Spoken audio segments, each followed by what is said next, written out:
Hello friend दोस्तों, मैं हूँ आपका फ्रेंड एमएल परमार। स्वागत करता हूँ YouTube channel maths trick bye Parmar sir. दोस्तों आज बन रहा है एसएससी रीजनिंग।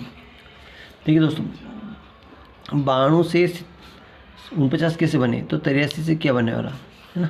तो 92 से 49 बनाने के लिए दोस्तों यहाँ पे ये 92 है, तो दोनों अंकों का अंतर कर दो। 9 में से 2 घटा दो, तो 9 में इधर 2 घटाएंगे कितना बचेगा, 7 बचेगा। इसी 7 का स्क्वायर कर दें, 7 से 49 हो गया। इसी प्रकार यहाँ देखेंगे 8 - 3 करेंगे, 8 में से 3 करते कितना बचेगा, 5। 5 का स्क्वायर करें तो 25 आ जाएगा। तो B option right answer. I hope की समझ में आ गया होगा।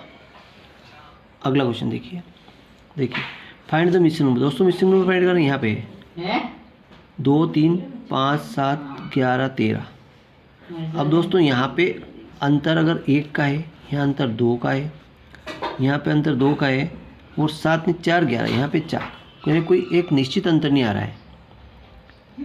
तो फिर देखते हैं दोस्तों, ये सभी नंबर देखो 2, 3, 5, 7, अब 9 बीच में नहीं है, फिर 11 आ गया, 13 आ गया, यानी कि ये सब प्राइम नंबर है।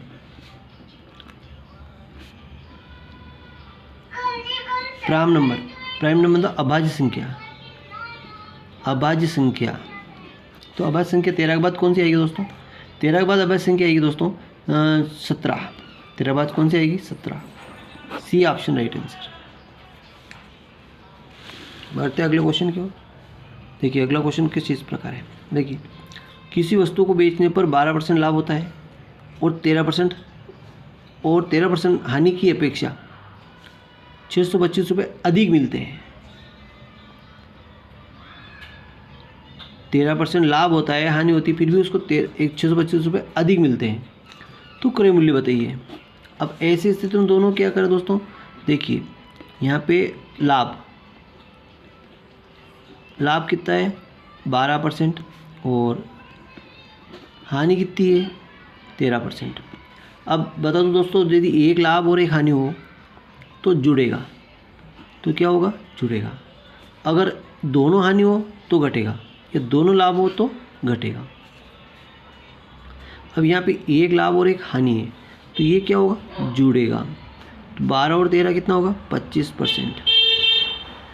और इसी 25% का लाभ कितना है, अधिक कितना है, 625 है, 625। ये अधिक भी कह सकता है और कम भी कह सकता है, ठीक है। इस बात का ध्यान रखना, ये नहीं कि उसने कम कहा तो कुछ और सूत्र होगा, नहीं, दोनों का सूत्र एक ही है।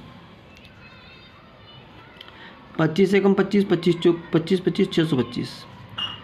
1% का जो मान है वो 25 के बराबर है, तो अपनों को निकालना 100% का मान बराबर कितना होगा, 25 के 2 सिफर लग जाएगी, 2500। डी ऑप्शन अपना राइट आंसर हो जाएगा। ठीक है दोस्तों, बढ़ते हैं अगले क्वेश्चन की ओर। देखिए अगला क्वेश्चन कुछ इस प्रकार देखिए दोस्तों, हर क्वेश्चन आपको अलग अलग टाइप के मिलेंगे, तो दोस्तों वीडियो में लास्ट तक बने रहिएगा।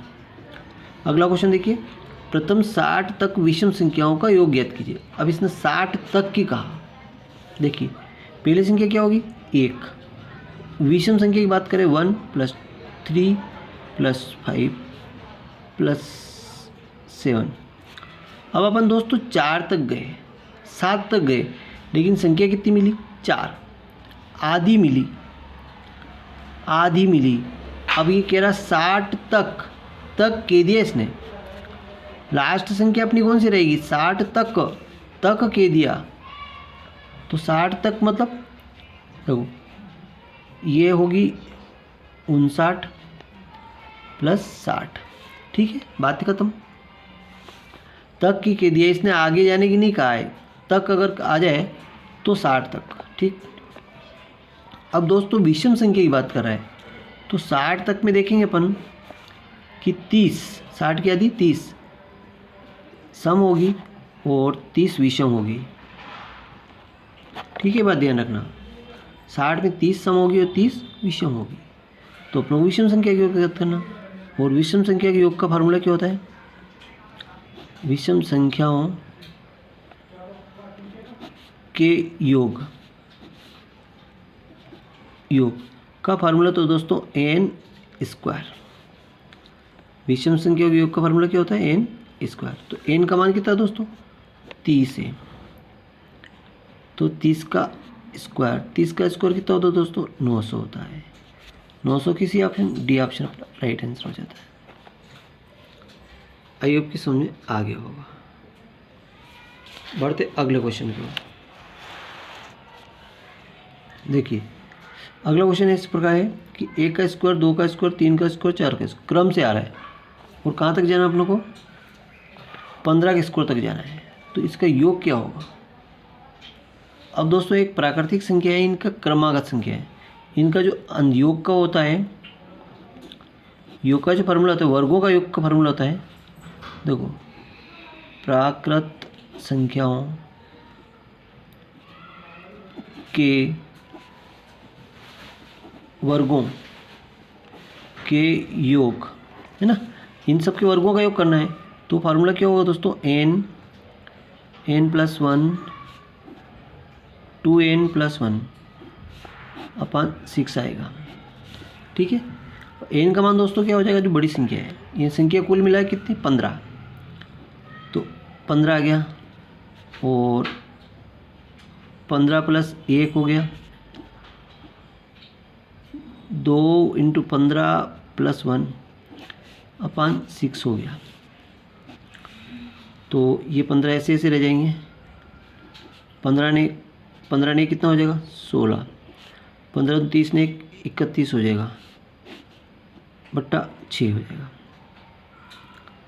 तो 3 दूनी 6, 3 पंजो 15, 2 एकम 2, 2 8 16, 8 पंजो 40।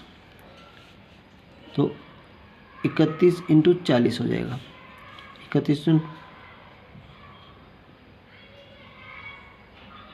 नहीं, ये 6 तो इसी का है, सूत्र का है। ये 8 है, 8 × 40 और 4 का गुणा 0, 4 एकम 4, 4 तरी 12, 1240 इसका राइट आंसर होगा। तो 1240 डी ऑप्शन अपना राइट आंसर हो जाता है। आई होप की समझ में आगे होगा। बढ़ते अगले क्वेश्चन की ओर। किसी दो संख्याओं को 55,000 रुपये में बेचने पर, प्रत्येक को 55,000 रुपये में बेचने पर एक पर 16% लाभ और दूसरे पर 16% हानि होती है। तो लाभ या हानि ज्ञात कीजिए। अब यहाँ पे क्या होता है कि यदि बराबर परसेंट में लाभ हो और बराबर परसेंट में हानि, हानि और लाभ दोनों बराबर परसेंट है ना। लाभ और जो हानि है ये 16 है बराबर ये 16%, दोनों अगर बराबर परसेंट हो तो कुछ नहीं करना। इस स्थिति में क्या होगा? उसको हानि होगी, कुल मिला के उसको हानि प्रतिशत होगा। तो उभयनिष्ठ लाभ या हानि बटा 10 का होल स्क्वायर। उभयनिष्ठ लाभ या हानि, लाभ या हानि, तो लाभ या हानि कितनी होगी? 16/10 का होल स्क्वायर। 16 16 कितना होगा? 256 और 10 दाम कितना होगा? 100। तो 2 अंक छोड़ के दशमलव, यानी कि 2.56% की उसको हानि होगी। 2.56% की उसको हानि होगी। अगला क्वेश्चन देखिए। अगला क्वेश्चन कुछ इस प्रकार है। देख, बॉडमॉस के नियम से अकॉर्डिंग होता है। सबसे पहले इसमें का हल होता है। का मतलब होता है गुणा, फिर अब कोष्टक तो इसमें दिया नहीं, पहले छोटा कोष्टक हल होता है, फिर मझला कोष्टक हल होता है, फिर बड़ा कोष्टक हल होता है, फिर होता है डिवाइड भाग गुणा जोड़ और घटाना, इस क्रम से हल होता है। तो इसमें ये तो नहीं है लेकिन छोटा कोष्टक है जरूर, तो इसको सोल्व करेंगे। तो 8 15 में से 8 गए तो कितने बचे? 7। अब ये भी नहीं है, ये भी नहीं, भाग है, भाग इन दोनों बीच में हो रहा है। पहले गुणा नहीं होगा, पहले क्या होगा? भाग। तो 12 7 84। अब इन दोनों बीच में गुणा होगा। अब गुणा करते हैं, 7 7 कितना होगा? 49 प्लस 8 माइनस 2, तो 49 नहीं 50 और 7 57 माइनस 2 57 दोगे तो 55 बचे, ये इसका राइट आंसर होगा। इसी प्रकार अगला क्वेश्चन देखिए, राम का दाएं से 25वां स्थान है और बाएं से 38वां स्थान है, तो पंक्ति में कितने छात्र हैं? देखो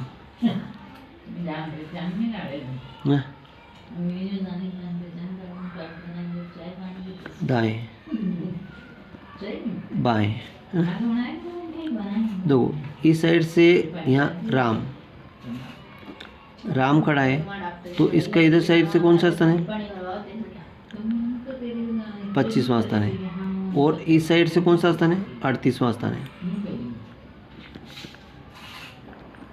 ना। इधर से 25वां और इधर से 38वां स्थान है। तो कैसे हल करेंगे? देखो लेफ्ट प्लस राइट -1 बराबर योग। देखो लेफ्ट प्लस राइट माइनस योग है ना। तो दाएं कितना है?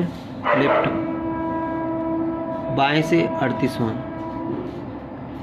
प्लस राइट दाएं से 25वां -1 बराबर योग। तो 25 में गया 24, 24 इसमें जोड़े तो 4 9 8 12 का 2 चला 1 है ना, 5 ने 1 6, 62 इज द राइट आंसर। 62 इसका राइट आंसर हो गया। इस पर अगला क्वेश्चन देखिए, एक क्वेश्चन चक्रवृद्धि ब्याज पर आधारित क्वेश्चन। देखिए 64,000 रुपये का 3 वर्ष का 5% दर से चक्रवृद्धि ब्याज ज्ञात कीजिए। अब कैसे ज्ञात करेंगे? कुछ नहीं करना, डायरेक्ट हल करो, सूत्र याद करने की कोई ज़रूरत नहीं। देखो सबसे पहले दर ले लो, दर बराबर 5%, प्रतिशत के नीचे क्या आ जाएगा? 100 आ जाएगा। 5 दूनी 10, 1/20 आ जाएगा, यानी कि 20 पे 1 रुपये का ब्याज। तो मिश्रण कितना हो गया? 21 रुपये हो गया। मिश्रण कितना हो गया आपका? 21 रुपये हो गया। अब आपको 20 रुपये मूलधन और मिश्रण आपका 21 रुपये हो गया। अब यहाँ देखेंगे वर्ष कितना, समय 3 वर्ष है, तो 3 पावर लगा दो, तो 20 की 3 पावर से कितना होगा? 8,000 होगा। और 21 4 से 41 9,261 होगा। अब इसको घटा देंगे तो 1,261 आएगा। ठीक है। अब यहाँ देखना है दोस्तों, ये मूलधन 64,000 रुपये है और ये 8,000 रुपये। अगर इसमें 8 का गुणा करते हैं तो 8 × 64, ये 8 का गुणा करते हैं, तो जब 8 का गुणा इधर करें तो 8 का गुणा इधर भी करते हैं। ब्याज में करेंगे पूरा, इसमें नहीं करेंगे, मूल में तो है ही। निकाल लिया अपना ब्याज, तो ब्याज कितना आएगा? 8 एकम 8, 8 6 48 का 8 हासिल है 4, 8 6 48 का 8 हासिल 4, 8 दूनी 16 और 4 20 की C4 हासिल है 2, 8 ने 2 10, 10,800 रुपये ये ब्याज आएगा। ब्याज कितना आएगा? 10,800 रुपये आएगा। अगला क्वेश्चन देखिए, x का 25% बराबर 500, तो x का मान ज्ञात कीजिए। कैसे होगा? x का 25%, देखो x का मतलब गुणा 25 बटा कितना आ जाएगा? 100 आ जाएगा, बराबर कितना है? 500। तो x का मान निकालेंगे तो ये 500 ऐसे से लिख देंगे, गुणा वाली संख्या भाग में आ जाएगी और भाग वाली संख्या गुणा में चल जाएगी, बटा 1। 25 एकम 25 ने 25 दूनी 50 और 20 का 0 में 0, 20 का 0 में 0, 20 एकम 20, 2,000 रुपये। 2,000 से ये वाला ऑप्शन अपना राइट आंसर हो जाता है। अगला क्वेश्चन देखिए, एक क्वेश्चन और आगे बॉडमॉस के अकॉर्डिंग। देखिए इसमें सब तरह कोष्टक आ गए, तो सबसे पहले का तो इसमें है नहीं, सबसे पहले छोटा कोष्टक हल होगा, फिर मझला कोष्टक हल होगा, फिर बड़ा कोष्टक हल होगा, फिर भाग होगा, फिर गुणा होगा, फिर जोड़ होगा, फिर घटाना होगा। तो छोटा कोष्टक हल करते हैं सबसे पहले ये। तो 15 में से 8 गए तो 7 बचे। अब फिर मझला कोष्टक, तो बाद पहले इसका गुणा कर लें। देखो तो 121 भागित 21 भागित 7 को गुणा 7 से 7 से थी, सॉरी पहले गुणा बाद में होगा, पहले भाग हो जाएगा, है ना। देखो तो 7 का इसमें भाग लगा, 7 तिया 21, 3 आएगा। 7 का इसमें भाग लगेगा कितना है, 7 तिया 21, 3 आया यहाँ पे, 3 आया। अब 3 गुणित 7 ये मझला कोष्ठक रहेगा। अब मझला कोष्ठक हल करेंगे तो 121 भागित 3 7 21, ठीक है। मझला कोष्ठक भी हल हो गया, बड़ा कोष्ठक है ही नहीं। अब फिर भाग होगा तो 21 का इसमें भाग लगा देंगे तो 21 पंजे 105, 21 पंजे 105 और 105 तो 121 में से 105 घटाए, 11 में से 5 गए तो 6, 16, 0, 21 की तरफ से 21 84 5 21 47 21 8 168 21 7 147 147, ठीक है। तो 5.37 का राइट आंसर आ जाएगा। अगला क्वेश्चन देखिए, 25 मित्र जन्मदिन की पार्टी मिलते हैं तो कितनी बार हाथ मिलाएंगे। देखो यहाँ पे 2 स्थिति बनती है, एक हाथ मिलाने वाला, हाथ मिलाने वाला फॉर्मूला n-1/2, तो n का मान कितना है 25 और 25 में से क्या था 24, 2 एकम 2 2 दूनी 4, 60 की सी पचरा 6, 24 ने 6 30, 300, सी ऑप्शन राइट आंसर हो जाता है। थैंक यू दोस्तों, वीडियो का अच्छा लगा लाइक करें, चैनल सब्सक्राइब करना ना भूलें।